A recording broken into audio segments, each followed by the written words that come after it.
Sveiki visi, smagu, kad vėl prisijungėt ir šiandien turime mokytoją Antaną. Labas, Antanai. Labas rytas. Tai pradėsiu nuo tokio pagrindinio klausimo, kaip pats save apibūdintum. Kas esi? Tai galbūt kas ir nėra apie tave girdėjęs ir ką apie save galėtum, kaip save pristatytum. Šiaip čia sunkus klausimas yra. Su mokiniais, kai gvildenam tą identiteto klausimą, tai kas aš esu, kaip pažinti kitą, tai pradedam nuo to, kas esu aš, bet tai nėra lengva, nes save apibrėži per santykių su kitais, su aplinka. Taip. Tai šiaip čia toks filosofinis klausimas. Aš save apibrėžiu kaip žmogų, kuris turi daug rolių. Nes galite į mane kreiptis kaip į mokytoją, nes aš esu mokytojas, dirbu jau visai nei daug, nei mažai, 12 metus esu mokykloje ir tikrai didelė mano tapatybės dalis yra mokytojas. Bet svarbesnė mano tapatybės dalis yra tėtis, šeimos žmogus, vyras, tai šeima man yra numeris 1, nors mane dažniau žino ne kaip šeimos žmogų, bet kaip mokytoją. Taip pat dirbu 2 mokyklose, Pažinimo medyje ir Valdorfo mokykloje, tai 2 nuostabiose mokyklose. Esu vadovas gan naujai įsikūrusios istorijos mokytojų ir edukatorių sąjungos. Tai nevyriausybinė organizacija, veikianti nuo vasario 27-osios. Kviečiam. Taip, kviečiu prisijungti istorijos mokytojus edukatorius. Taip. Tai taip pat, kas dar? Esu klaipėdietis. Man kažkodėl, nežinau dar iki galo kodėl, bet man šita tapatybės dalis yra svarbi. Nors Vilniuje gyvenu visai nemažai metų, bet vis tiek jaučiuosi, kad esu čia kaip, imigrantas. Taip. Ir taip, ir dar esu žmogus, kuris yra aktyvus švietimo bendruomenėje, per asociaciją, per visokias veiklas. Tai va, tai visą tai sudaro aš. Kaip gražiai pasakyti, čia straipsnį būtų galima parašyti iš tiek veiklų, iš tikrųjų. Sakau, filosofinis klausimas. Bet paminėjai Klaipėdą, o kodėl tada Vilnius? Ten Klaipėda iš tikrai, manau, yra pilna irgi galimybių. Ar gyvenimas taip susiklosti, kad atvažiavai į Vilnių, ar kažkas pakvietė čionais? Baigiau mokyklą 2009-aisiais. Tai buvo metai, kai labai daug klasiokų bėgo į Angliją. Tai Anglija buvo numeris 1 šalia Norvegijos, bet Norvegija buvo labiau jau proletarams, ne mokyklą baigiantiems būsimiems studentams. Aš labai nenorėjau į užsienį važiuoti. Man atrodė, kad visi, kurie važiuoja į užsienį, neaišku, ko ieško ir nežino, kur stoja, tiesiog važiuoju į Angliją. Ten maždaug, ten gerai, o kas ten gerai, tai nežinau. Tai turėjau tokią nuostatą, tokią gal ir patriotišką, kad noriu būti čia, noriu dirbti čia, kurti čia, bet labai norėjau nuo tėvų pabėgti. Tai nors myliu Klaipėdą ir visai norėčiau ją grįžti kažkada gyventi, bet nusprendžiau bėgti į Vilnių, mokytis, ieškoti galimybių, ieškoti kažko, tai buvo tokia, nelabai tolima vis tiek Klaipėda, Vilnius pasiekima lengvai, bet truputį avantiūra, nes net nežinojau, ar turėsiu iš ko gyventi Vilniuje, atsikraušiau į siaubingą bendrabutį, tai pradžia buvo tokia įdomi. O nesinorėjo grįžti? Arba šiaip bendrai per visą laikotarpį Vilniui nesinorėjo grįžti į Klaipėdą? Tai norisi ir dabar iš principo, kaip sakiau, Vilniuje truputį jaučiuosi imigrantas ir tas, bet tuo pačiu ir tapau, dabar turbūt pirmą kartą pasakysiu, gal tapau Vilniečių, to prasme, kad Vilniečiai skuba, jie kažkur bėga. Ir kai aš atvažiavau į Vilnių, man tas gyvenimo tempas ir tas gyvenimo būdas atrodė tokie, kur jūs bėgat? Tai man klaipėdiečių, kuris kiekvieną dieną gali, gerai, kiekvieną dieną nenuvažiuodavau, bet prie jūra tikrai mano gyvenimo dalis didelė. Man reikia lėto tempo, man reikia erdvės, man reikia jūros. Tai man buvo keista, bet įsitrauki ir pradedi bėgti su to pačia mine. Ir ypač, kai pavargstu nuo viso to, nuo gyvenimo, nuo tempo, pagalvoju, kaip būtų Klaipėda, bet jeigu būčiau neišvažiavęs, arba jeigu grįšiu, kai atsirado vaikai mūsų gyvenime, šeimos, tada kilo minčio, gal būtų geriau jas auginti Klaipėdoje, bet paskui, ir kaip ir, sakyčiau, svarstėm šitą variantą, bet nusprendėm, kad, na vis tik, jie gimė čia, jie jau įsitraukė čia į savo bendruomenę, darželį, mokyklos. Na ir juos ištraukti iš Vilniaus į Klaipėdą dėl to, kad kažkaip ten tėtės iš ten irgi būtų nesąžininga. Taip, na jie nežino, ką reiškia ten gyventi. Jau žino, ką Vilniui reiškia gyventi. Jo, tai kažkaip gyvenimas bėga ir bandom kažkaip kaip ir sąmoningai priimti sprendimus, ką mes veikiam, kur mes gyvenam. Ir kol kas sprendimas yra gyventi čia. Vilnius man patinka, aš Vilnių tikrai įsimylėjau, bet to pačiu jaučiuos, kad truputį esu, nesvetimkūnis, bet klaipėdietis. Dėl to skubėjimų paminėjai, tai iš tikrųjų mano senelis yra iš Klaipėdos ir mes kažkada važiavome ir sako, čia bus kamščiai. Sakau, mes pripratėme kamščių ir tas kamštis buvo minutę pastovėjo, pusę minutės daugiausiai. Prie šviesoforų kol sakau, čia kamščiai, o sakau, nes iš tikrųjų Vilniui ir didelis žmonių kiekis, ir kamščiai, ir informacijos srautas, ir renginių srautas yra tikrai labai didelis. Tai nesistebim, kad pasakyti, atrodo, kad skubam mes visi. Nors aišku, su kuo lygini, kai išvyksti kokią tikrai didelį Europos sostinę, tai Vilnius pasirodo toks mažiukas, toks mielas, grįžti tą kamštį ten, Geležinio Vilko gatvį 10 minučių. Irgi taip mielas. Taip, teisingai. Tikrai taip yra. Bet po Klaipėdos taip, čia yra kamščiai. Pritariu. Mokytojavimą lygini su lyga. Mes nagrinėjom kaip tik su Marija, dar nepaminėjau, šiandien Marijos nėra, nes šiek tiek su sveikata turi problemų, bet tikrai prisijungsim prie kitų pokalbių, tai linkim sveikatos Marijai. ir mes su Marija, kai ieškom informacijos apie tave, radom tokią antraštį, kad palyginimo mokytojavimas su lyga. Tai irgi buvom įsirašęs klausimą, tai kada šią lygą susirgai? Tai kaip viskas prasidėjo, kodėl būtent mokytojai ir nuo ko tas kilo? Šita frazė yra iš tų, kur kažkas paima iš konteksto, tada įdeda į antraštę ir mokytojas Antanas sako, tai yra liga, reikia dabar gydykimės visi. Taip. Tai iš tikrųjų net nebeatsimenu, kuriam kontekste tai pasakiau, bet jo, mano mokytojo kelias, tiek kartų girdėjau šitą klausimą, kodėl atėjau, kodėl tapau mokytoju, kad supratau su laiku per porą metų, kad kažkaip per daug primityviai atsakau tą klausimą ir kad gal pats neturėjau savo atsakymą. Nes šiaip mano, toks trumpas atsakymas būtų, turėjau įkvepinti mokytoją jau gimnazinėse klasėse, 11-12 klasiai, tiksliau 12 klasiai, mokytoją Vaidą Pamparą iš Klaipėdos.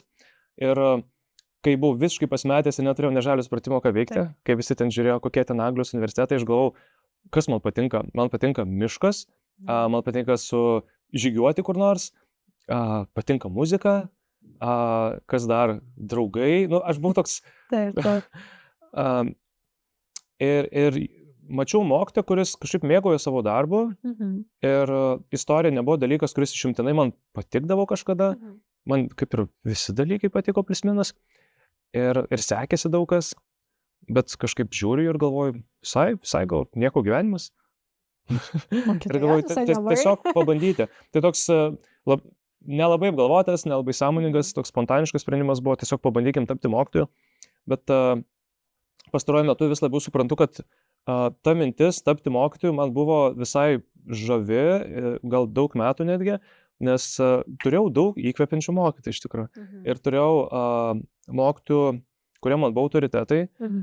Kai atėjau mano pradinės mokytoja, kaip ir turėtų būti iš principo mano supratimu idealistiniu, buvo mano autoritetas ir pavyzdys, žmogus, į kurį, ne tai, kad lygiavausi, bet tai, ką jis sakė, man buvo svarbu ir kažkaip, kaip pradinukas ten nori įtikti, nori būti pastebėtas. Paskui turėjau mokytojų ir pagrindinėje mokykloje, kurie mane kažkaip pastebėdavo, anglų mokytoja po vienos užduoties, kai reikėjo ten mintinai išmokti kažką pasakyti, padariau tobulai, sako, tai tu būsi mokytojas. Ką nežinau, bet arba 5 klasės istorijos mokytoja, Aniceta Edwards, grįžusi iš užsienio, tai tokia egzotika buvo Klaipėdoje ten 2000-aisiais ir mokėmės istorijos vaidindami. Tai aišku, ėjau vaidinti, nes pakvietė, nes įdomu, kažkas naujo. Tai ir tokių mokytojų turėjau iš tikrųjų, kurie pakvietė į debatų būrelį, kurie pakvietė į žurnalistikos būrelį. Ir kažkaip supratau, kad 12 klasėje, kai jau reikėjo priimti tą sprendimą, kur čia stoti, tai tas vienas mokytojas Vaidas Pamparas kaip ir buvo tas maždaug pabandykim, bet buvo daug mokytojų, kurie sukūrė man tokį vaizdinį, kad mokytojo darbas yra gali būti linksmas, gali būti svarbus, reikšmingas, įdomus ir pabandykim. Tai kai visi rašė, kai visi rašė ten Anglijos universitetus, aš pažymėjau tą vieną, Vilniaus pedagoginis istorija. O, ir tik vienas variantas, va, taip? Tai aš buvau tikras, kad įstosiu. Tobulai, gerai, netobulai, labai gerai išlaikiau egzaminus. Iki tobulumo visada dar galima. Taip. O kada ar ištinka būtent darbe krizių? Tikrai mokytojo darbas jis nėra visada linksmas, visada nuotaikingas, tikrai būna įvairių tų situacijų, tai ir būna tokių krizių, tiek asmeninių, tiek bendrai mokykloje pačioj. Tai aišku, pirmoji krizė buvo turbūt, kai pradėjau dirbti Valdorfo mokykloje. Šiaip tokia trumpa istorija, tai baigiau pedagoginį, baigiau gerai, išvažiavau į praktiką Berlyne, tai buvo tokia jaunų mokytojų asistentų programa Comenius. Jos dabar kaip ir nebėra, ne kaip po Erasmus Plus kėčių, ten kažkur kaip ir egzistuoja dar. Tai gavau tarptautinės patirties ir grįžau į Lietuvą, galvoju viskas, aš esu tobulas CV, imkit mane, aš noriu eiti dirbti, esu motyvuotas ir kiek įmanoma ten patyręs su praktika. Bet rinkoje buvo tiek daug mokytojų, kad niekam manęs nereikėjo. Rašiau laiškus arba skambinau, man atrodo, visom Vilniaus mokykloms ir tiesiog visi turėjo istorijos mokytis. Tai tada buvo toks susidūrimas su realybė, kad neužtenka gerai mokytis, gerai baigti universitetą ir gauti patirties tarptautinės. Wow. Nežinau, ką dabar daryti. Tai išvykom su žmona dirbti jūrą. Kas klaipėdiečiam šiaip nebuvo, nėra labai kažkas keista. Visi turi draugų ar ten pažįstamų giminaičių, kurie dirba jūroje. Mano sesė dirbo jūroje, tai pakvietė, galvojom, tai gal pabandyti. Tai šiek tiek padirbom jūroje, bet to pačiu bandžiau irgi toliau ieškoti mokytojo darbo. Tai rugsėjai 2014 buvo tas mokytojas, kuris rugsėjo 1 nėra šventė, nes jisai dar jūroje, bet rugsėjo 2 jau grįš. Tai kai pradėjau dirbti Valdorfo mokykloje, supratau, kad aš neįsivaizduoju, ką reiškia būti mokytoju, ką čia dabar daryti. Ten ruoštis pamokoms, kažkokie ilgalaikiai planai, trumpalaikiai planai. Taip, bet studijose apie tai buvo šnekama, ar šiek tiek tik tais? Man kažkoks jausmas, kad labai per mažai.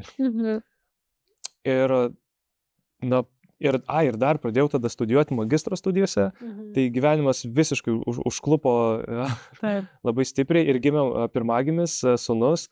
Tai buvo porą metų tokių sudėtingų, su labai mažai miego, su bandymu suprasti, ką aš čia darau ir ką reiškia būti mokytoju. Ir, tėvystė to pačiu ir studijos, labai mažai miegojau iš tikrųjų. Taip, gerai, kad jaunas. Ta pat norėjau sakyti. Dabar jau viskas be šansų. Dabar jau kitaip. Taip, tokia buvo kaip ir krizytė, bet nemečiau mokytojo darbo, nes kas atsitinka, ką statistika rodo, kad daug jaunų mokytojų meta darbą. Išbando, supranta, kad velnias čia tiesiog per sunku ir meta. Nes yra daug darbų, kurios gali dirbti, dėdamas mažiau pastangų, gauti didesnį atlygį. Tai maždaug taip, o tai kodėl aš esu mokytas? Iš idealizmo. Idealizmo turėjau daug, ne vis dar turiu daug, tai kažkas mane išlaikė ir po poros metų supratau, kad ką reiškia dirbti mokykloje. Pradėjau gaudytis tiesiog, kas tie ilgalaikiai planai, trumpalaikiai. Varios. Jo.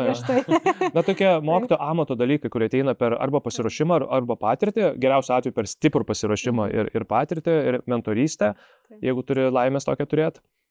Tai ir tada kažkiek metų dirbau savo labai ramiai ir gal visai neblogai. Tada prasidėjo eksperimentai su antromis mokyklomis. Labai džiaugiuosi savo patirtimi Karalienės Mortos mokykloje, bakalaureato programoje. Tai buvo viena iš mano pedagoginių svajonių išbandyti tarptautinį bakalaureatą. Tai pabuvau ten porą metų. Bet 2 mokyklos buvo savaime iššūkis. Tai sakiau savo, kad never again 2 mokyklos tiesiog per daug. Suderinti tikrai yra iššūkis. Sudėtinga iš tikrųjų. Ir buvo tokia didžiulė dilema, ar keliauti tą tokį tarptautiškumą su tarptautiniu bakalaureatu, nes ten galimybių tikrai daug ir išvykti, ar kad ir čia Lietuvoje visai daug mokyklų siūlo šitą programą, ar likti Valdorfe, kurio tikrai tikiu. Tai pasirinkau Valdorfą vis tik. Ir dar po metų supratau, kad man kažko trūksta. Ir kai pakvietė pažinimo medis, žiūriu, rugsėjo aš jau vėl 2 mokyklose. Toli nepabėgai. Vadėjai mokyklą.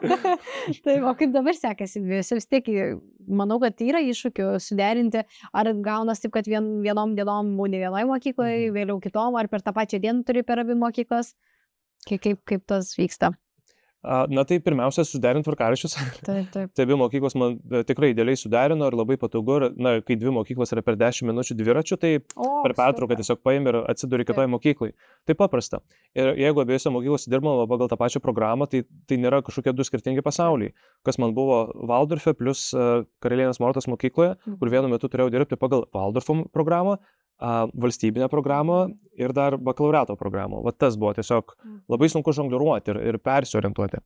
Tai dabar jaučiu, kad tos 2 mokyklos yra šalia, jos panašios ir darau tą patį iš principo. Taip. Tai visai įveikiama.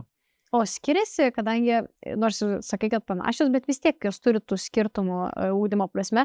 Ar jauti tuos skirtumus dirbdamas galbūt net mokiniuose ar bendruomenėje? Ar jaučiasi? Tai skiriasi, žinoma, skiriasi ir vien tik skiriasi žmonės, kurie susirenka, vis tik viena mokykla privati ir pinigai yra tam tikras problema, kai kam, ne visi gali patekti ją. Valdorfo mokykla labai stengiamės likti tą mokamą, bet pigi, kad būtume prieinama visiems. Tai skiriasi žmonės truputį, skiriasi tai, kokie jie ugdomi ir kokie užauga. Valdorfe labai stiprus akcentas yra holistiniam ugdymui, labai daug menų, labai daug technologijų, tai mokiniai bandoma išlavinti tokį įvairiapusišką žmogų, kuris bent jau būtų pabandęs daug ko. Pažinimo medyje akcentai kitur, labiau akademišką mokymuisi, plus dėmesys labai didelis yra specialiesiams ugdymosi poreikiams ir socialinio-emocinio intelektui ir ugdymui. Tai žinoma, kitokie žmonės, bet tuo pačiu ir tokie patys paaugliai man yra tokie patys iš principo visur. Kai atlikau praktiką Vokietijoje, Berlyne, didžiulė maža mokykla, didelė mieste, bet toj mažoj klasė yra, atrodo, visas pasaulis, žmonės ten nuo iš Korėjos, iš Europos, iš visur, bet jie tokie patys. Taip. Tai pomėgiai panašus, tai bendravimo būdas, manieros, tai skirtingi, bet tuo pačiu man paaugliai yra tiesiog paaugliai, čia tokie amžiaus tarpsnių ypatumai ir tai, kas jiems rūpi, tas būt pripažintam tarp bendramžių, tas šiek tiek maišto ir bandymas suprasti jau ten to kokios 8-9 klasės, tai kas aš, koks mano santykis su pasauliu, tai man atrodo yra tiesiog universalu, kokioje mokykloje bedirbtum. O nesunku dirbti su paaugliu, nes mes su Marija, kadangi esame iš pradinio ugdymo, sakom, tiesiog niekada su paaugliais, nežinau, man gal tiesiog yra labai skamba sunkiai, labai baisiai, ne tai, kad ten kažkas blogai, bet tas, kad aš pati bijau, kad aš nesusitvarkysiu su jų problemom, kokias jie patiria, nes man atrodo, kad jiem yra tikrai sunku paauglystėj. Nes aš pati save paauglę atsimenu, kad man buvo sunku ir kai jų dar toks kiekis didelis, tai ar kyla va čia iššūkių, ar pajauti kažkokius sunkumus? Yeah. Tai mokytojo darbas šiaip nėra lengvas. Su paaugliais dirbant svarbiausia, man atrodo, yra užmėgsti ryšį. Ir jeigu stengiasi, jei esi nuoširdus, jei parodai paaugliams, kad jie tau rūpi, o tu nesi tiesiog žmogus, kuris ateina ten išmokyti Prancūzijos revoliucijos priežasčių, tada yra šansų, kad kažkaip būsi priimtas ir užsimėgs ryšys abipusės ir galėsim savo mokytis.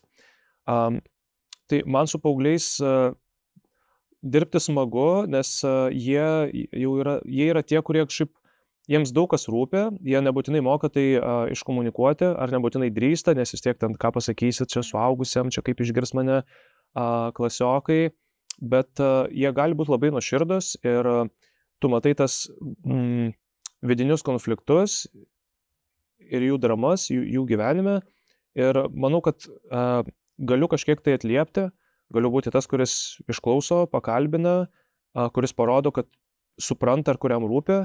Ir tada, aš tikrai labai mėgaujuosi savo santykius su auklėtiniais Valdorfe, 9-okais.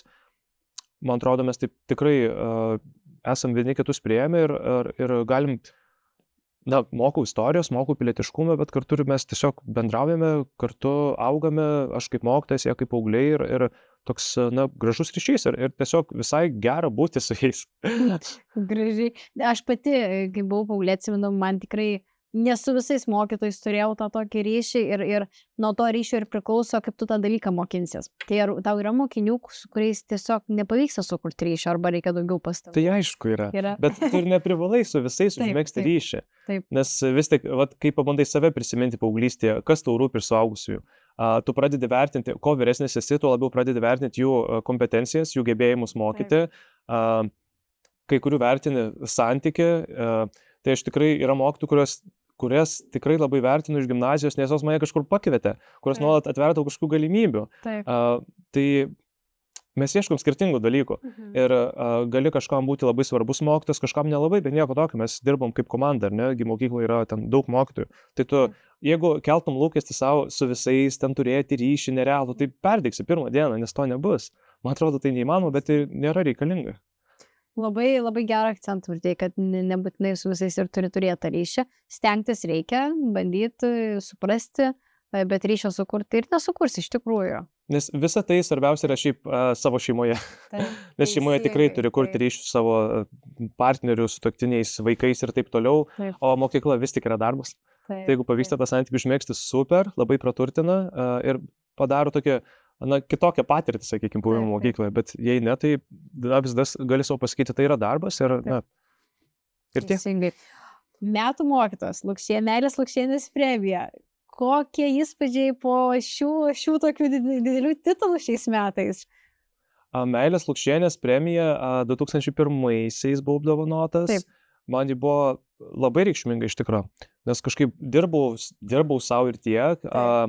Ir apie Lukšienės premiją žinojau, bet kažkaip niekad negalvojau, kad galiu kandidatuoti, nes maždaug ten jau visiškai profai.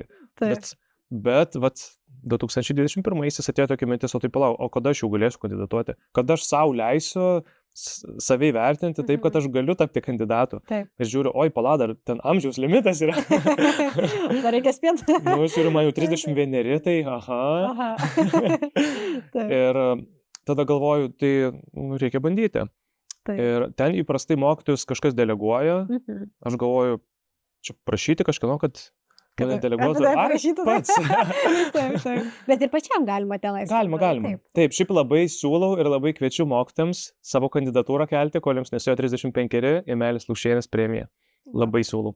Nes aš galvoju iš pradžių, kad tai yra misija neįmanoma, ten turbūt šimtai tų paraiškų ir kiek nuostabių mokytojų yra Lietuvoje, bet pasirodo, tų paraiškų ten nėra tiek daug. Taip. Aš irgi šiais metais, nepamenu, kas iš mokytojų dalinosi Facebook'e, kad iš tikrųjų tų kandidatų yra nedaug. Aš labai to stebėjausi ir kai tapau laureatu, tapau ir komisijos nariu. Jau esu komisijos narys Lukšienės premijos, tai aš kasmet galvoju, kodėl daugiau mokytojų nedrįsta. Gal čia tikrai toksai savęs vertinimas, kad ar aš čia pakankamai geras ar gera. Taip. Tai Lukšienės premija buvo man labai svarbi. Čia tokia dar neišsakyta istorija, kad finansiškai buvo labai svarbi. Nes tą rytą Lukšienės premijos konkurso rytą, ten mašina sugedusi, ten mes su žmona kraustomės, labai, realiai pinigai mums buvo labai tokia jautri tema ir kalbam su žmona taip pusiau juokais, kad būtų kaip gerai laimėti, nes galėtume mašiną arba susitvarkyti, gal ten nusipirkti kažką naujo naudoto. Ir po konkurso skambinu žmonai ir sakau, tai laimėjau, tai galėsim gal mašiną net pasikeisti, sako, juokauja. Patikėjo iš karto? Ne, nepatikėjo. Geras. Iš tikrųjų. Taip, ten finansiškai gaunasi nemaža suma, bet iš kitos pusės ir pats įvertinimas tokia. Taip. Tai, man tuo metu tikrai, jaunam, virš 30, bet, vis dar jaunam turbūt mokytojai buvo svarbu, bet įvertinimas buvo svarbiau. Tai tuomet pajaučiau viešumą, tie pirmieji interviu, ir tų interviu vis daugėja ir niekaip nesustoja. Tai tada pradėjau jausti, kad po truputį tampu tokia vieša figūra. Tai Lukšienės konkursas prie to labai prisidėjo. prie tokio savo pasakymo, kad na, aš galiu save vertinti, aš galiu būti drąsus ir teikti savo kandidatūrą ir na, mane įvertina, tai turbūt ne šiaip savo, turbūt čia ne kažkoks feikinis įvertinimas. Tai va, tai labai smagu iš tikrųjų, mano karjerai tai buvo reikšminga, o Vilniaus metų mokytojo nominacija, tai labai džiaugiuosi, kad auklėtinių tėvai mane delegavo. Ir šiaip tas jausmas, kad daug metų duodu Vilniui, daug visko. Ir sąmoningai esu čia, o ne kur nors ten, nežinau, Liuksemburge, pernai svarstėm su šeima gal keltis į Liuksemburgą, nes ten labai geras darbo pasiūlymas. Iš mokytojavimo? Taip, dirbti mokytojų. Mūsų švietimo ministerijos pasiūlymas, reikėjo vieno istorijos mokytojo, labai džiaugiuosi, kolega ten iškeliavo dirbti. Tai vat nedrįsom, apsvarstėm, dabar galvoju, gal reikėjo. Na, bet aišku, nepasirinkė, džiaugiuosi gyvenamas Vilniuje, bet tai yra sąmoninga. Tai būti vertintam kaip Vilniaus mokytojo labai faina. Aš tikiu, kad faina. Aš pati lipau ant tos scenos šiek tiek su kitu apdovanojimu, bet tas įvertinimas mokytojų, kaip sakai, ne finansai, bet grinai įvertinimas ir viešas, čia tikrai gan viešas įvertinimas, labai labai daug ką duoda, ypatingai iš savo pasitikėjimo savim pusės. Ir tada norisi, atrodo, dar daugiau duoti, dar daugiau padaryti, nes tiesiog tave kaip užpildo, atrodo. Nežinau, ar tau tai buvo, bet man tai tas tikrai pasijautė. Buvo. Gal man tas su Lukšienės premija buvo, kad aš kažkaip labai norėjau būti vertintas. Taip. Gal nežinau, kodėl, čia reiktų turbūt psichoterapijos kursą. Visiems reikėtų. Gal kažkur nesijaučiau, gal čia mano kažkokios vidinės ten savęs nuvertinimas, kažkas, žodžiu. Bet jau Vilniaus miesto metų mokytojo konkurse jau jaučiausi, kad aš esu tas, kuris duodu, kuriam jeigu įvertins, tai tikrai bus malonu, bet aš esu tas, kuris jau kažkaip daro pats, nors niekas neprašo. Vat su mokytojų asociacija jautėme poreikį, kūrėme ir darome, nors nei mes ten pinigų gauname, nei mes ten kažko šlovės gauname, bet jaučiam, kad reikia kurti bendruomenę, reikia kažkaip palaikyti vieni kitus, reikia mokytis vieniem iš kitų. Tai vat, na, truputį paaugau, jaučiu. Nebesu tas, kad įvertinkit mane. Bet reikia to įvertinimo. Reikia, mokytam reikia. Tai vertinkit mokytis. Kartais net ir geras žodis, kiek daug duoda. Tiesiog, mes, aišku, labai daug skundžiamės finansais mokytojo profesijai, bet net ir tas geras žodis, užtarimas, pasidalinimas, jis labai daug ką reiškia. Nu, čia viskas kartu, aišku, šiaip saugios darbo sąlygos yra number one turbūt. Taip. Aš vis dar negaliu patikėti, kai mokytojai iš kitų mokyklų pasako apie ten vos ne smurtaujančius mokyklų vadovus. Nu, ten psichologinis smurtas, kaip tai gali būti? Gal ir pats dirbi privačioje mokykloje. Irgi tą patį klausimą, nes daugiau tokių situacijų kyla valstybinėse mokyklose. Kodėl pats pasirinkai privatų sektorių, o ne valstybinę? Tai 2014-aisiais visi atsakė man. Bet, o pats nepasvarstai, kad kažkada norėtum į valstybinį sektorių? Ir tiesiog, aišku, suprantu, galbūt tiesiog taip yra gera mokykloje ir nesinori darbovietės keisti, bet ar nenorėtum kažkada pabandyti valstybiniai? Šiaip idėjiškai labai norėčiau. Bet, na, kaip sakiau, kažkaip gyvenimas pats kažkokia ten vaga man duoda ir ten esu. Tai Valdorfe esu daug metų ir Valdorfas yra mokykla, kuri mane pakvietė, į kurią aš nesiprašiau. Su Valdorfu iš vis tokia istorija, kad tada jūroje vienas universiteto draugas, vyresnis, atsiuntė tiesiog per Facebooką, žiūrėk, Valdorfas ieško mokytojų, žiūriu, kas tas Valdorfas? Lyg ir girdėta iš studijų metų kažkas apie Valdorfą, bet tik tiek. Tai va, tada parašiau gerą motyvacinį ir mane pakvietė. Tai buvo ta mokykla, kurią aš buvau reikalingas tuo metu ir esu reikalingas iki šiol, tai aš tai vertinu, tą tokį ryšį ir tą jausmą, kad tu esi reikalingas, mes tavęs norime. Ir tas pats buvo su Karalienės Mortos mokykla, kuri pakvietė, su Pažinimo medžio mokykla, kuri pakvietė. Tai iš valstybinių niekada negavau pasiūlymų iš tikrųjų. Taip, man tai iki šiol yra keista patikėti, kad tais metais buvo toks perteklius mokytojų. Buvo tas negaliu patikėti. Tikrai. Tai tikiuosi, kad tokie laikai ir bus dar ateityje. Tikiuosi. Nes dabar kažkaip tas stygius, bent jau pas mus pradiniam, tai juntamas yra tikrai. Dažnai ieško, dažnai keičia, dažnai, kaip ir minėjai, pradeda dirbti ir supranta, kad nebenori dirbti, net laiko tų pirmų, antrų metų. Čia kritiniai metai. Taip. Tai šiaip dar grįžtant ar užbaigiant dėl valstybinių mokyklų, tai esu ten, kur noriu būti, kur jaučiuosi vertinamas, bet niekada nežinai. Kažkaip man toks jausmas, kad tas darbas, visų pirma, darbas yra darbas. Aš nežinau, būsiu mokytoju po 10 metų. Nes šiaip kaip ir labai taip miela, kai žmonės būna mokytis visą gyvenimą, bet nežinau, turiu visuomeninės veiklos, turiu visokių idėjų, kurias galbūt kažkada norėčiau gyvendinti, jau nebe kaip mokytis. Tai nežinau, tai gal kažkada valstybinė mokykla bus mano karjeros dalis, nes idėjiškai norėčiau dirbti ir mokykloje, ir pabandyti dirbti mokykloje, kuri niekaip neatsirenka mokinių. Taip. Tai, žodžiu, gal kažkada dar ilga karjera laukia. Pastebėjimas, paminėjai tos 10 metų. Kaip manai, nes dabar tokia apie tema, ar dirbtinis intelektas gali pakeisti mokytoją? Nes kaip tik šnekėjau šitą temą su 12-okai savo mokyklai ir jie mano, kad gali. Tai labai norėčiau, kad įrodytum, ar šiaip pasakytum savo nuomonę ir sakytum, ar gali. Man atrodo, kad ne. Man atrodo, kaip tu mąstai. Pirmiausia, kažkaip reikia darbinti dirbtinį intelektą, kad padėtų mokytojams, kad padėtų bendrai mokiniams ir mokytojams ir švietimo sistemai. Ir tikrai yra tų vietų, kur gali tai padaryti dirbtinis intelektas ir kuriama daug verslų, daug platformų, kur, pavyzdžiui, vieną dabar naudoju, kuri man padeda pamokoms ruoštis. Tai ir padeda, sutaupo laiko. Tai sutaupo laiko reiškia, tu esi labiau pasilsėjęs, mažiau išvargęs ir išserzinęs. Ir mokiniams, man atrodo, mokykla yra santykis tarp žmonių. Ir ar tu gali santykį tarp žmonių pakeisti santykius su robotu? Gal teoriškai, ar norėtume mokytis iš roboto? O kas tau kels klausimą, robotas? Taip, mes šiandien su Gabrielė šnekėjom, kad dirbtinis intelektas visada sutinka su tai. Tai ar būtų įdomu bendrauti su žmogum, kuris visada sutinka? Vat visada sutinka. Tu pasakysi, nežinau, man šio žurnalo leidinio spalva nepatinka. Tu teisus, tikrai. Taip, visiškai prasta spalva, pažiūrėk, pilka. Paskui ne, visgi gal graži. Taip, pagalvojau, tikrai graži. Tai ar tiesiog įdomu bendrauti su tu? Nes jeigu, tarkim, sėdim pamoko, ar mums joje neįdomu, tai daug kas ir neįkris. Tai iš tikrųjų su dirbtiniu intelektu, man atrodo, ta situacija ir būtų. Aišku, gal tobulėsis. Viena iš mokyklos funkcijų vis tiek yra socializacija. Ir mes to tikiuosi, kad nepakeisim socializacijos tarp žmonių, socializacijos su robotais. Tai būtų kažkokia tragedija. Tai aš šitoj vietoj toksai, nežinau, optimistas. Ne dėl to, kad noriu, kad mes būtume labai reikšmingi kaip mokytojai. Ne, dėl to, kad mokyklos funkcija tiesiog tokia yra žmonėms susitikti vienoje vietoje ir mokytis, o mokymasis yra socialinis veiksmas. Tu nepradedi mokytis ten japonų kalbos tam, kad tu mokėtum japonų kalbą, tu mokys, nes nori su kažko bendrauti japonų kalbą turbūt, ar ne? Tai vis tiek yra apie santykį su kitu žmogumi. Tai, man atrodo, mokytojų reikės, o su dirbtiniu intelektu klausimas, kaip naudoti, ar jis bus pagalbininkas.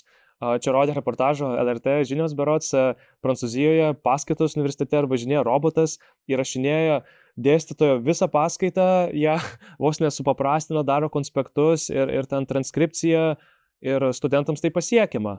Gal ir nieko, bet vis tiek tas žmogus yra tas profesorius, kuris veda paskaitą. Tai be žmogiško dėmens, man atrodo, mes niekur nepabėgsim ir nereikia nuo jo bėgti. Bet kaip gera iš tikrųjų dirbti darbą, kurio negali pakeisti dirbtinis intelektas. Pažiūrėsim, gal tai mokiniai iš tikrųjų teisus. Tikiuosi, ne. Taip.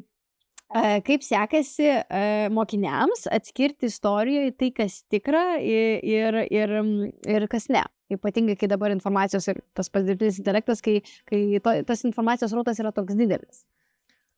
Nebėra tik tais vadovėlis. Taip, tai priklauso nuo to, ar tu duodi jiems užduočių, kurį reikia patikrinti ir nuspręsti, kas yra tikra ar ne. Tai čia mokytojų kūrybiškumo, meistrystės klausimas. Man patinka jas provokuoti ir kokią nors ten duoti situaciją, kuri neįvyko ir mes jau ten nagrinėjom, kaip čia taip galėjo atsitikti ir taip galiausiai, bet žinot ką? Bet taip iš tikrųjų neatsitiko. Tai įdomus žanras yra kontrafaktinė istorija. Dabar ant bangos populiari ir lietuvių autoriai rašo knygas apie įvykius, kurie neatsitiko. Arba kurie atsitiko, galėjo atsitikti kitaip negu atsitiko. Pavyzdžiui, Lietuva 40-aisiais nebuvo okupuota Sovietų sąjungos. Kažkaip ten išlaviravo, kaip Suomijai pavyko išlaviruoti per antrą pasaulinį. Ir kas tada? Norbertas Černiauskas savo knygoje Fado apie tai rašo ir labai įdomu, minčių eksperimentai. Ir kartu su tokia refleksija, tai kaip ta visuomenė ten keičiasi, nuo ko ir kaip būtų, jeigu būtų. Tai man atrodo, mokiniams reikia duoti tokių užduočių, nes kitaip, kur tas šansas jiems bandyti atskirti. Taip. Nes tas srautas yra iš tikrųjų didelis, ypatingai socialiniai tinklai. Ten ir informacijos, ir sklaidos yra, melagingos informacijos yra labai daug. Tai čia medijų raštingumas bendrai prasme. Tai man atrodo, kad yra kažkoks visuomenės lūkestis, kad informacinio raštingumo moko istorijos ar pilietiškumo mokytai, o pilietiškumo mokytai dažniausiai yra istorijos mokytai. Tai man atrodo per didelis spaudimas čia mums. Tai turėtų būti informacinis raštingumas kažkaip integruotas į visus dalykus, gal net nuo pradinių klasių. Taip. Nes kai tu pradedi naudotis telefonu, viskas, tai užplūsta begalinis informacijos srautas, kur reikia išlaviruoti kažkaip. Ir dar tam mažam vaikų suvaldyti jie, tai kartais ir tėvai neįsitraukia į tą valdymą technologijų ir tas duoda tikrai, iškelia nemažai problemų. Ir tas juntama jau pradinėse klasėse. Tai taip. Esate atvirai kalbėjęs apie lytiškumo ugdymą. Tai kodėl tai yra svarbu mokyklai? Kodėl apie tai reikia šnekėti? Taip, lytiškumo ugdymas buvo svarbi mano darbo dalis. Keletą metų dirbau įvairovės edukacijos namuose. Kai studijuodamas magistro studijose turėjau tokį kursą lytis ir ugdymas. Ir ten tokie atsivėrė klodai, kažkur netrasti anksčiau, kad lyties aspektas mokykloje yra labai svarbus, bet mes jo praktiškai neliečiam arba sąmoningai vengiam ir nuo jo bėgam, nes čia kažkokios temos tabu, tai maždaug negalima. Yragi visuomeniai grupių veikėjų, kurie nori visiškai išcenzuruoti lytiškumo turinį, kaip kažkokia grėsminga ten kažkuo. Tai man tas buvo labai įdomu. Ir vedžiau ir paskaitų suaugusiems, ir mokiniams, ir visai nemažai mokyklų lankėme su įvairovės namų komanda. Paskui, kai pradėjau dirbti bakalaureato sistemoje, supratau, kad čia visko tikrai per daug, tai šitai sričiai, nepasakiau, aš vis dar esu lytiškumo ugdymo fanas ir žmogus, kuris mano, kad tai yra reikalinga, bet to nebedarau aktyviai. Lytiškumo ugdymas svarbus, nes mes esam lytiškos būtybės ir ypač mokykloje lyties aspektas yra svarbus, nes mes dirbam su vaikais, paaugliais, kurie auga ir bręsta, ir jeigu mes mokykloje neatliepiam jų brendimo metu kylančių klausimų, tai o kas tada atliepia? Taip. Ir tada lytis visuomenėje irgi kelia labai daug klausimų, nuo lyčių lygybės iki tos pačios lyties partnerystės ar santuokos ir taip toliau. Tai yra svarbios temos visuomenėje. Jeigu mes mokykloje jas išcenzuruojame, kur yra šansas apie jas kalbėti jauniems žmonėms? Jie per medijas gauna labai daug turinio, kuris susijęs su lytimi. Tai, man atrodo, labai yra sąžininga ir labai reikalinga su mokiniais kalbėtis temomis, kurios atitinka jų amžių. Ir viskas prasideda iš principo nuo darželių, kur mokiniai turėtų mokytis apatinių drabužėlių taisyklės. Taip. Bet jeigu tai yra praleidžiama, tai kyla tam tikros rizikos. Tai iš tikrųjų sudėtinga tema ir aš atsimenu, su trečiokais, tikriausiai jau praeitą kartą buvo mano su trečiokais, kilo iššūkių šitom temom ir man reikėjo apie tai kalbėti ir aš supratau, kad aš nemoku apie tai kalbėti ir aš tiesiog kaip ir aš žinau, ką galėčiau pasakyti, bet taip, kad jiem tai surezonuotų, aš taip nemoku. Ir iš tų pačių namų kviečiausi irgi edukatorė, jeigu galim taip pasakyti. Tai ir jinai pravedė pamoką ir užteko vienos pamokos. Ir kiek daug duoda, vienas žmogus gali 45 minutų, ten daugiau net valandą apie valandą pašnekėti. 2 metus vaikam, aš nežinau kaip jiem progimnazijų, bet 2 metus vaikam buvo taip ramu, taip aišku ir atrodo, kiek trūksta, kad suprastų, kad žinotų ir save, ir kitą, ir ribas jaustų ypatingai. Taip, tai yra toks visas komplektas žinių, įgūdžių, tai yra kompetencijų, kurias jeigu ugdytume nuosekliai, tai tikrai mes su tam tikrom grėsmėm rizikingo elgesio tvarkytumėmės ar atpažintumėm. Ir, man atrodo, visai drąsiau galėtumėm kalbėti jau kaip suaugę apie lytį iš įvairių kampų. Na ir aišku, aš vis dar idealistas, kad mokykla gali kažkiek atliepti ir tos klausimus, kurie kyla paauglystėje, kurie tokie visiškai fundamentalūs. Ar yra normalu, kad ir ten jau begalė klausimų. Nes kai kūnas keičiasi, su kuo tu apie tai kalbėsi? Su bendramžiais, gal, jeigu turi tokių artimų draugų, su tėvais, vargu. Tai su kuo tada? Su Google, su ChatGPT, Šiaip turbūt taip daro. Man atrodo, dabar jeigu su mokytoju tu apie tai nepašnekėsi, tai lieka vienintelis, kaip, nežinau, kelias. Bet aišku, kalbėti su žmogumi, kuris kažkaip yra pagarbus, išmano tas temas yra visai kas kita. Visai. Tau ne visada pritars. Kaip dirbtinis intelektas. Taip, tai ką norėtum, kad ateinantis mokytojas, naujas į mokyklą, galbūt net ir istorijos mokytojas, žinotų. Vat ko galbūt pats nežinojo, kad taip yra, kad vyksta mokyklai. Arba palinkėt galbūt stiprybės pirmaisiais metais, bet ką galėtum kokią žinutę duoti? Tai pirmaisiais metais jauniems pradedantiesiems mokytojams, nes ne visi pradedantieji yra jauni, manau, kad reikia mentorystės metų, idealiu atveju 2, arba tobuliausių neribotą laiką, tai pagal poreikį. Ir nes niekada nėra to momento, kur aš jau išmokau, kaip būti mokytoju, aš jau viską turiu ir aš dabar galiu tiesiog chill vesti pamokas. Ne, viskas keičiasi. Taip. Tai jeigu žmogus atėjo į mokyklą gavęs stiprų pasiruošimą, tikiuosi, kad mokytojai gauna stiprų pasiruošimą, tai yra gerai, bet mokykla vis tiek bus kosmosas. Pirmi porą metų yra sudėtingi, nes tu reikia susiprasti, ką aš čia realybėje darau. Ir tai nėra pavyzdinių pamokų pravedimas per ten pedagoginę praktiką. Tai nebereikalo rašomos knygos apie pirmosius metus mokykloje. Esu užtikęs vieną anglišką knygą, maždaug kaip išgyventi pirmosius metus mokykloje. Ir vartau knyginę šitą knygą kažkur užsienį, neatsimenu kur. Ir galvoju, velnias, kaip man būtų padėjusi šitą knygą pirmaisiais metais. Tai linkiu mokytojams stiprių mentorių arba išsireikalaukite mentorių. Taip. Jie turėtų priklausyti šiaip pirmus metus dirbančiam mokytojui. Aš nesu tikras, ar tai yra kažkur tvarkoje.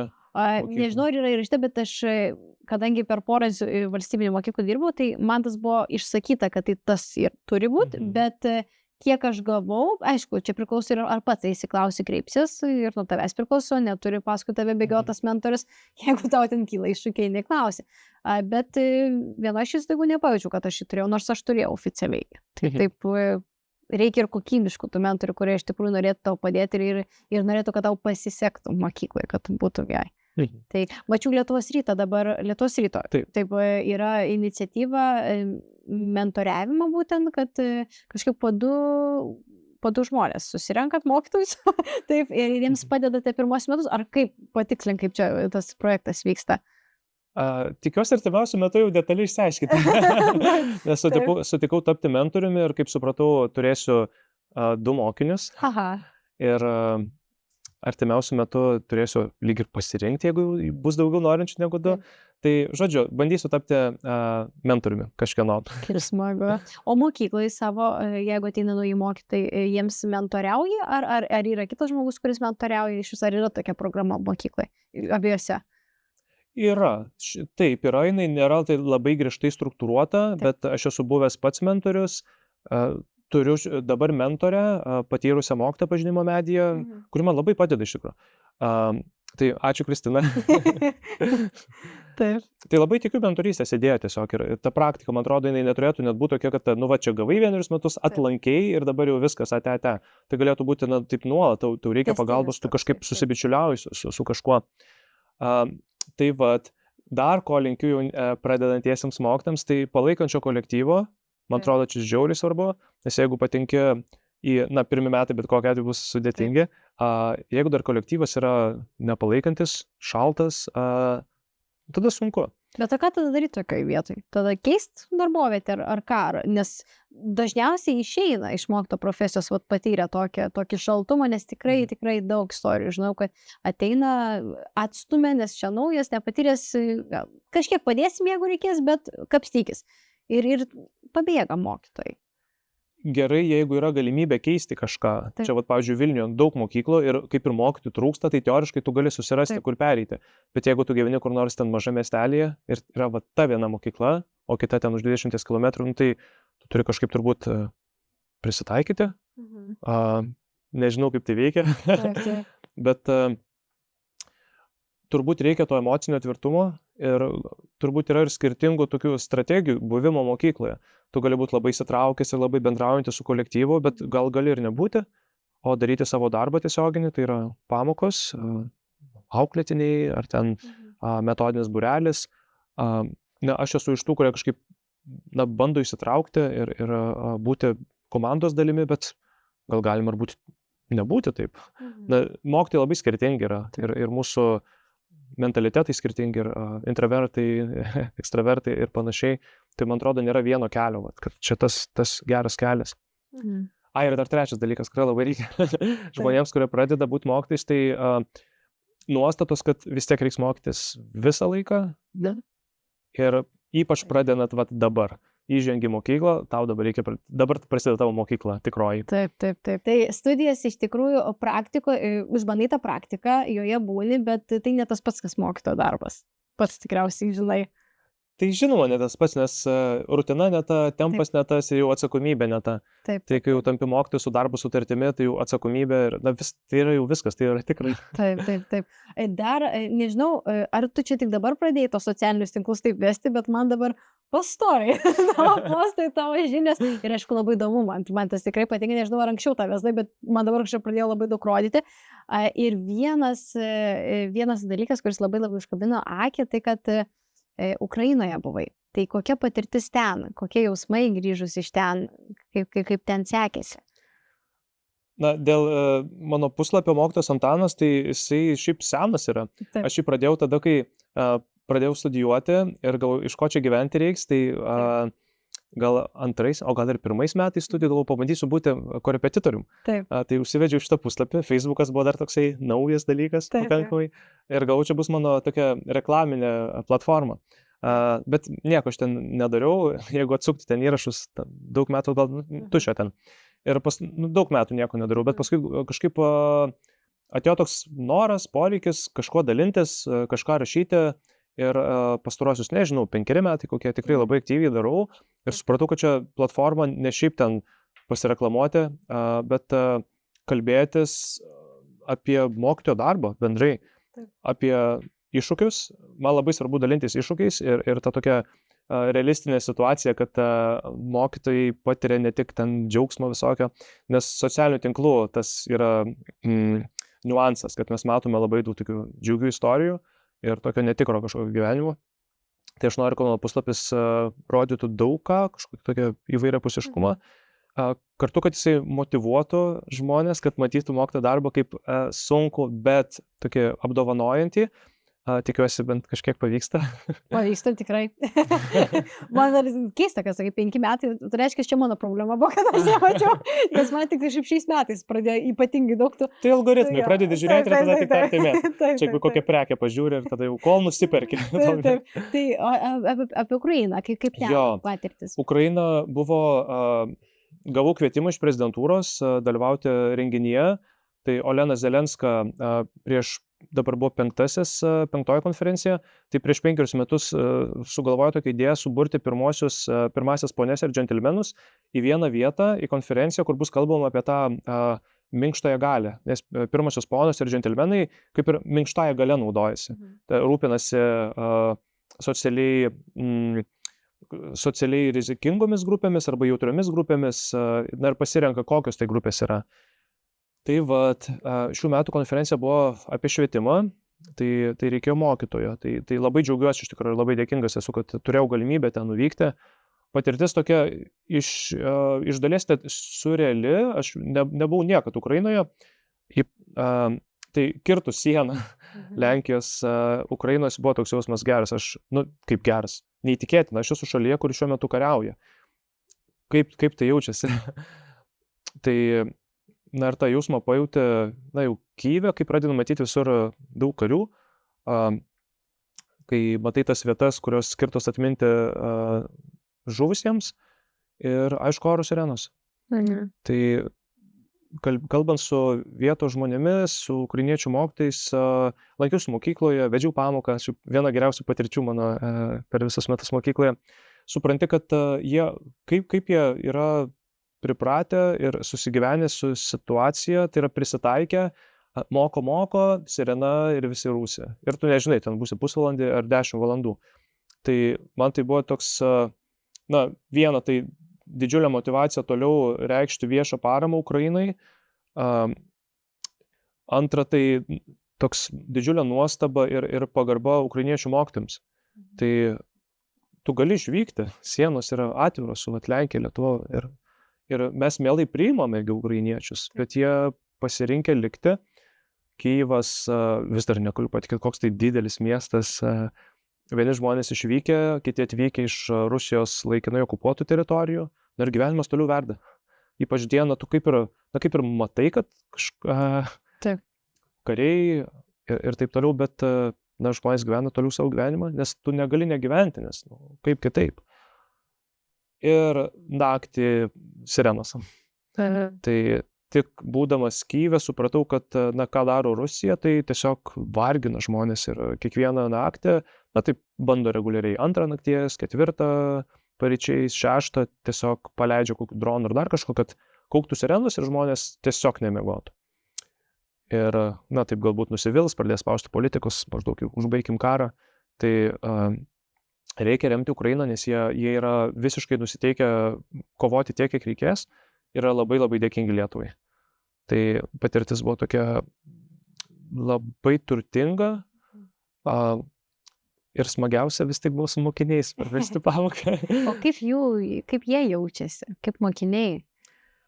Per tą mano vieną pamoką, aš buvau trumpai 1 valandą pas juos, mes daug juokėmės ir šipsojomės ir prisifotkinom ir taip toliau. Paskui per Messengerį vienas mokinys parašė, irgi susirašinėjom ir atskleidė, kad jo tėtis tai dingęs be žinios jau daug metų. Tai, ir kažkaip sakė maždaug atsiprašau, kad tai sakau, bet taip yra. Tai kažkaip suprantu, kad jie gyvena savo paauglišką gyvenimą, o paaugliškas gyvenimas turėtų būti kažkiek nerūpestingumo, ar ne, tokio džiaugsmo, tokio tiesiog buvimo su bendramžiais, bet kartu ir jie visi jie gyvena šalyje, kuri kariauja ir jų šeimos yra to paveiktos. Ir ne tik, kad tu bėgi bunkerius kiekvieną dieną, bet kai kurie turi praradę artimuosius arba vadingas be žinios tėtis, tai kaip tu gyveni su to jausmu kiekvieną dieną. Bet mokykloje žmonės šypsosi.